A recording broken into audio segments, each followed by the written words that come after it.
vous nous suivez, nous vous disons bonjour et bienvenue. Pour commencer, poursuite du procès Moutamba, les avocats de l'ex-ministre de la Justice ont déposé 2 requêtes en inconstitutionnalité contre la résolution de l'Assemblée nationale et l'arrêt avant dur droit de la Cour de cassation. Ils demandent la surséance de l'audience. L'un d'eux est dans ses propos. Nous avons déposé hier au greffe de la Cour constitutionnelle 2 requêtes. La première, le 25-36,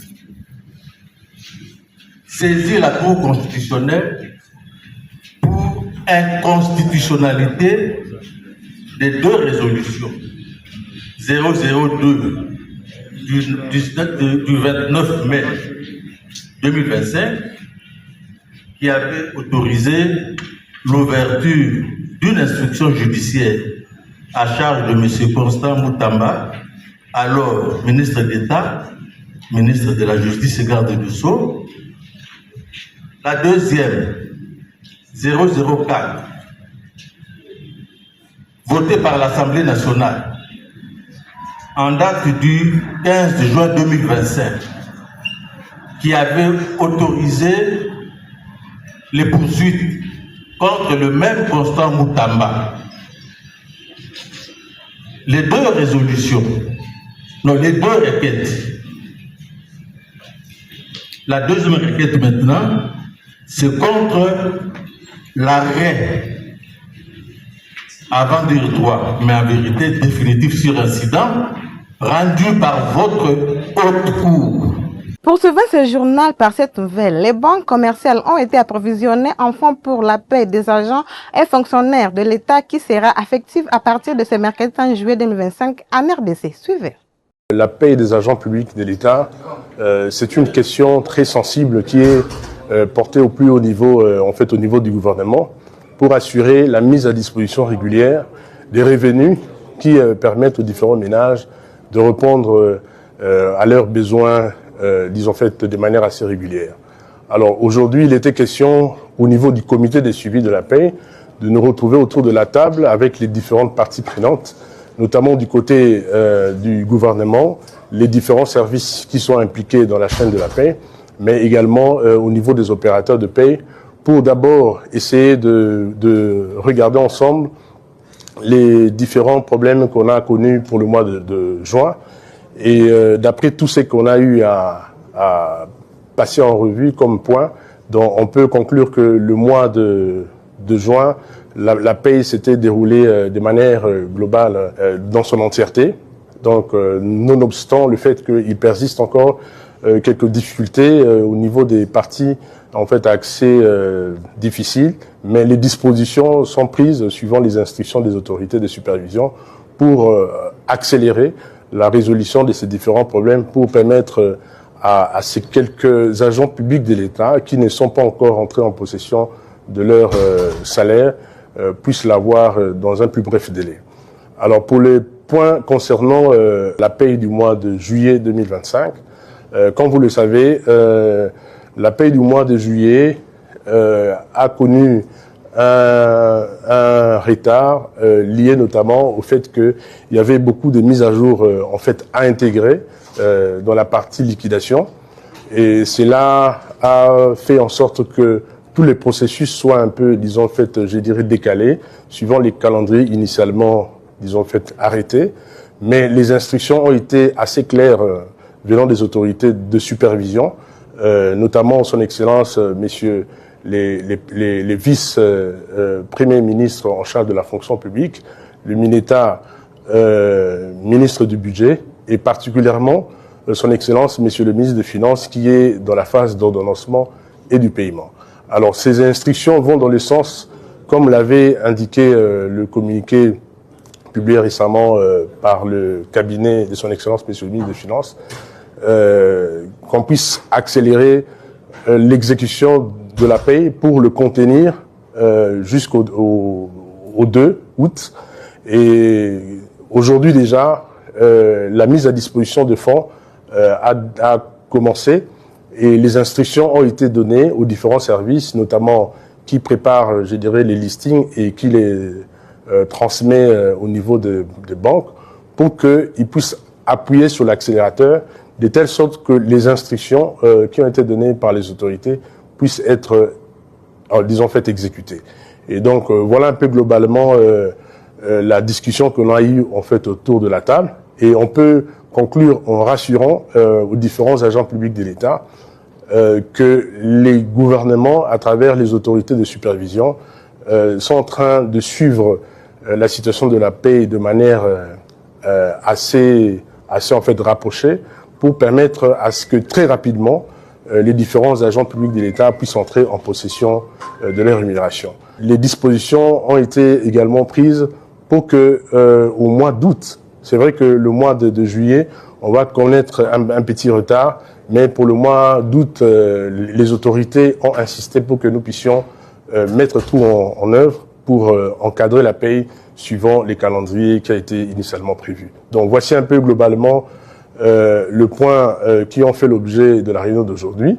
Mais au-delà de ça, nous avons aussi discuté d'autres points liés aux différents écueils qui entourent le processus de la paye. Et là, on a évoqué notamment la mise en œuvre du plan d'action qu'on avait validé, disons, fait récemment, pour que nous puissions, à travers cet outil, des pilotages de nos actions, apporter des correctifs nécessaires dans les processus pour, en fait, optimiser davantage la prise en charge de la paie des agents publics de l'État à travers la République. Parlons développement. Amener la RDC vers une paix durable. Tel est le nœud de la rencontre de ce mardi 29 juillet 2025 avec Robert Kay, conseiller politique de l'ambassade de Grande-Bretagne, reçu au siège des partis politiques alternatifs 2028. Mettez-vous. Merci. C'est un plaisir d'être ici aujourd'hui avec le parti pour comprendre la politique, la situation maintenant pour le parti et aussi pour discuter un peu la situation politique, les défis et les solutions aussi politiques. Et je sais que la politique de cette partie, c'est de focaliser aussi sur la jeunesse et l'avenir du pays. Et ça va être aussi l'avenir du pays, ça va être la politique la plus importante aussi. Et donc c'était une conversation très riche et pour comprendre la politique et les solutions pour l'avenir aussi. Merci le conseiller politique de l'ambassade de Grande-Bretagne qui nous a fait l'honneur d'échanger dans notre site, dans notre siège provisoire. Nous avons passé en revue un peu toutes les problématiques politico-sécuritaires économiques que nous vivons en République démocratique du Congo. Nous avons été clairs que la République démocratique du Congo a soif de paix. Nous avons besoin de paix. Nous avons aujourd'hui un conflit dans la partie est du pays qui dure depuis de 30 ans. Plus de 12 millions de Congolais ont perdu la vie. Nous pensons que c'est trop. Et en tant que partenaire, nous demandons à l'ambassade de Grande-Bretagne de faire passer le mot aussi au gouvernement congolais, mais aussi aux autres partenaires de la République démocratique du Congo, que le Congo a besoin de paix. Et nous avons aussi été clairs, nous avons dit aux conseillers politiques que l'alternative 2028, nous soutenons le dialogue inclusif qui est bien sûr prôné par l'Église catholique et l'Église ECC. Nous voulons un dialogue inclusif qui réunira tous les fils et filles de la République démocratique du Congo autour d'une table pour trouver une solution définitive à cette crise qui a duré plus de 30 ans. Toujours dans ces actualités, lors d'une cérémonie de remise et reprise à la présidente de la République, le directeur des cabinets adjoints sortant chargé des questions économiques et financières, André Wameso, a cédé officiellement le siège à son successeur André Niembo, après avoir été nommé gouverneur de la Banque centrale du Congo par ordonnance présidentielle. Reportage. C'est une cérémonie de passation de pouvoir entre deux promus. Nommé directeur de cabinet adjoint chargé des finances du chef de l'État le 23 juillet dernier par ordonnance présidentielle, André Niemboué est entré officiellement en fonction ce lundi 28 juillet. La cérémonie de remise reprise avec son prédécesseur, nommé gouverneur de la Banque centrale, a eu lieu dans la salle du 24 janvier au Palais de la Nation en présence du directeur de cabinet du président de la République, Dédir Kaba, ainsi que différents cadres et collaborateurs du chef de l'État. Anthony Kinzo, le numéro 1 du cabinet du chef de l'État, a encouragé le sens des sportivités entre les Dirkaba sortants et entrants. Il invite par ailleurs le personnel de la direction des finances au respect aux nouveaux promus. André Niemboué a affirmé sa volonté de poursuivre avec rigueur la responsabilité qui lui est confiée par le garant de la nation. C'est un sentiment de responsabilité. On réalise que c'est une tâche lourde et c'est l'occasion de féliciter mon prédécesseur qui a accompli un travail remarquable et nous espérons pouvoir faire au moins aussi bien. Et si Dieu permet, comme lui-même le disait, il espère que nous ferions plus. Les directives, les instructions restent celles du chef de l'État, c'est-à-dire travailler pour la République. Donc je pense que les agents, comme vous dites, le personnel avec lequel nous allons travailler et collaborer, ne devrait s'attendre qu'à une chose, c'est-à-dire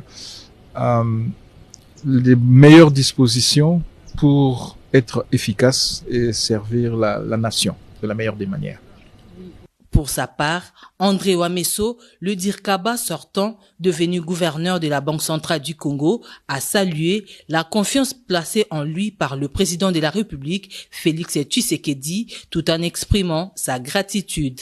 D'abord, j'ai un sentiment de profonde gratitude envers le chef de l'État qui m'a fait confiance en me confiant d'abord de lourdes responsabilités au sein de son cabinet. Et je remercie tous les collaborateurs avec qui j'ai pu travailler durant toutes ces années. Et le directeur de cabinet adjoint Niemboué est quelqu'un de très compétent, un professionnel, complètement dévoué à sa tâche. Et je crois qu'il continuera de faire de manière excellente le travail qui lui a été confié par le président de la République. Les nouveaux directeurs des cabinets adjoints du chef de l'État en charge des finances fut conseiller principal du chef de l'État pour des questions économiques et financières, commerce extérieur et portefeuille au sein du cabinet du président de la République. Rendons-nous à Kisangani, où les victimes de la guerre de 6 jours disent non à ce qu'ils qualifient manœuvre dilatoire du ministre intérimaire de la Justice Samuel Bemba et dénoncent une cabale mal montée contre le coordinateur à l'intérim du Frivao. Suivez. Organisation et fonctionnement de Frivao. Excellence Monsieur le Président de la République, puisque Monsieur Samuel Mbemba tient illégalement à réhabiliter Monsieur Mouarabou, un homme qui a été non seulement désavoué par les victimes que nous sommes, mais aussi et surtout mis à l'écart à cause de l'incompétence et le détournement de plus de 600 000 $ dans les fonds victimes et les preuves sont bien là. Ce détournement scandaleux n'était pas le premier coup de M. Mouarabou. Il avait déjà été auteur d'un autre détournement de plus de 100 000 $ financé par l'Union européenne pour un projet Caritas Chopo. Monsieur le Président de la République, chef de l'État et garant de bon fonctionnement de toutes les institutions de la République, ramener M. Mouarabou à la tête de Frivao comme envisagé par le ministre Mbemba Kabouya sera considéré par nous les victimes comme un acte de promouvoir les antivaleurs et un moyen de saboter tous les efforts que vous ne cessez de fournir pour l'instauration d'un état de droit.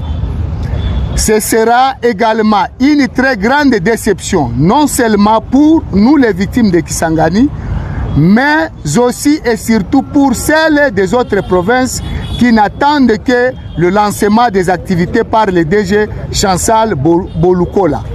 Ce jeune a déjà convaincu tout le monde par son savoir-faire, ses capacités managériales et son sens très élevé d'humanisme car les victimes sont traitées avec dignité et équité. Excellence, Monsieur le Président de la République, au regard de tous les faits évoqués si haut, nous les victimes des activités illicites de l'Ouganda en RDC, vous prions de vous impliquer en toute urgence pour ramener sur les bons rails le ministre Aïe Samuel Mbemba pour qu'il cesse faussement d'intimider, d'humilier et de déstabiliser M. Chansar Boulokula en faveur d'un individu désavoué et rejeté par la communauté. Par ailleurs, et c'est là dans le souci de mettre définitivement fin à ces désordres qui ne font que durer, nous vous prions de confirmer par ordonnance présidentielle ce jeune qui fait notre fierté au poste du directeur général de cet établissement. Fait à Kisangani le 26 juin, le président du comité de crise, Jean Kalegamire Bienda. Amen. Amen.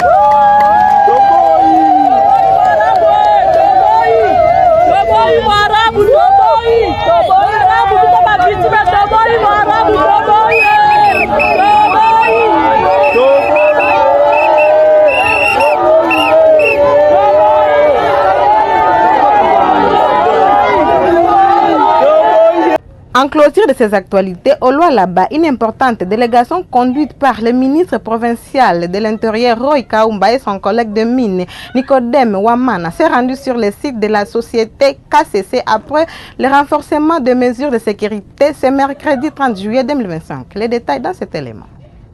24 heures seulement après le déploiement d'un dispositif sécuritaire renforcé dans l'enceinte de la société minière Kamoto Copper Company, KCC en abrégé, les ministres provinciaux de l'Intérieur et Sécurité, Roy Kamamayonde Philippe et son collègue des mines, Nicodème Ouamana, sont descendus sur place ce mardi 29 juillet pour toucher du doigt la réalité. Sur place, les éléments de maintien d'ordre public ont élu 2 missiles, érigeant plusieurs tentes en vue de rester sur les qui-vive pour empêcher les clandestins de violer les périmètres des KCC.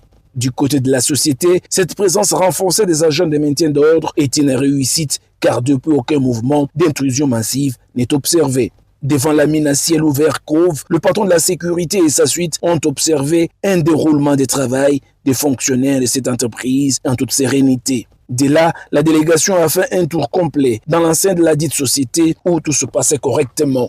De retour à son bureau du travail, Roy Kamamayonde Philippe se dit satisfait du travail abattu par les services et met en garde tous les violeurs de la concession KCC. Kufuatana na ma instruction ya autorité provinciale, gouverneur Mama Fifi Masuka alileta ma instruction ferme juu ya kuona namna kusécuriser site minier ou entreprise ya KCC. En tout cas, à notre grande satisfaction, Léo, niko na encourager na féliciter le général Edi Kapen na encourager tena général Roger Isio, le commandant en place de la police, comme un seul homme ma service yo teni engagé pour protéger le patrimoine ya KCC. Niko na subutisha sana banduku bote bakote ya Sapatelo, Luilu, Chamundenda, Chala, Iseka. Mwache problème ya maincursion kwanza kuingilia KCC juu ya kumuvunja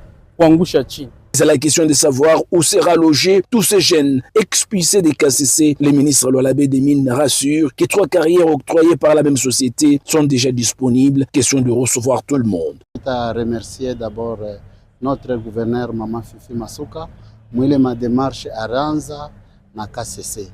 Mina mionyesha mwe bote ba Krezer ya Sapatelo, Chamundenda, KCC asha kutupatia 3 sites. Tunachunga tu ni lettre officielle ikuye imufikie mama alete mamoyen ba viabiliser ile masite pour que tu récupérer ba Krezer bote beko aux alentours ya KCC ba regrouper bote mu coopérative. Chie njo tutenda kuinstaller sasa. Situation des KCC maîtrisée, les patrons de la sécurité en province promet une descente à Fongourumé pour résoudre la même question d'envahissement illicite. Bientôt, le ministre de mine tournenda ku Fongourumé. Ni unaambia bale ba 13h na bo clandestin beko mu TFM. Banze kutoka mu TFM. Tunabeba ma disposition juu ya kusécuriser TFM. Population ya Mufunguru mwanze ku dénoncer bale bantu on engia mu TFM na mabunduki juu l'état insécurité mouille sites. Vraiment cette fois-ci, on ne sera pas tolérant dû à Bantu Balebe qu'on est dans l'état insécurité. Tout compte fait, la protection des concessions minières privées dans la province Charafufu Masuka Sayuni reste une question primordiale qui demande l'implication de tous en envie de donner à l'État congolais les moyens de sa politique. C'est par cet élément que nous mettons fin à ces actualités. Messieurs et dames, merci de nous avoir suivis. Portez-vous bien.